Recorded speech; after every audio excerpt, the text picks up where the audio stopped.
Alright guys, so real quick I'm going to show you how to do the quadratic regression on the Desmos calculator app, the one that I told you you should download. Okay, so on the worksheet today that you picked up on number 1, they gave us a table, right? So the first thing you're going to do is come over here to that plus sign, and you're going to want the one that says table. Okay, so you're going to click on table, and then that should pop up right there. And then on X, obviously you're going to put in the X values, and then on Y you're going to put the f of X values. So the first one is 2, and then this one's the enter right there. You see that?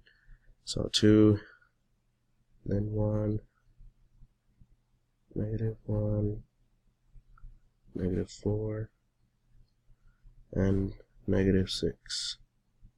Okay?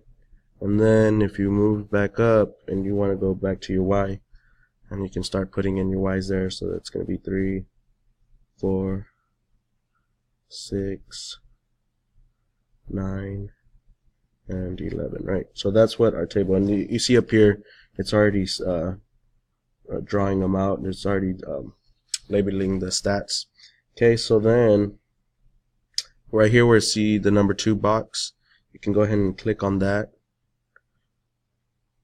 Number 2, sorry.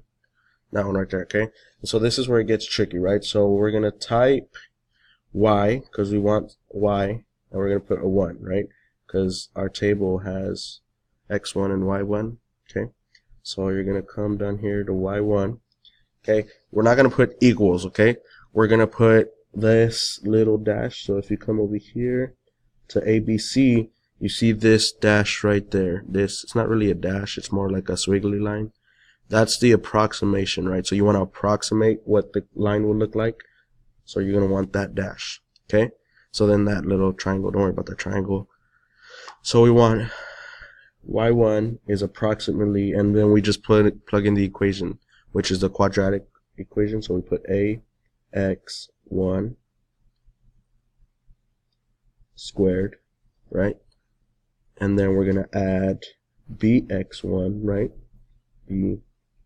BX1, and then just plus C. Oh, I have to put the plus, and then C.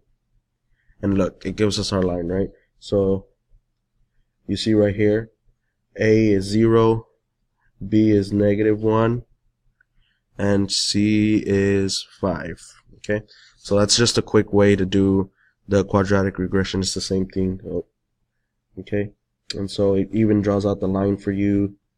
And so this, you can just plug this into here, right here, and you'll end up getting -1x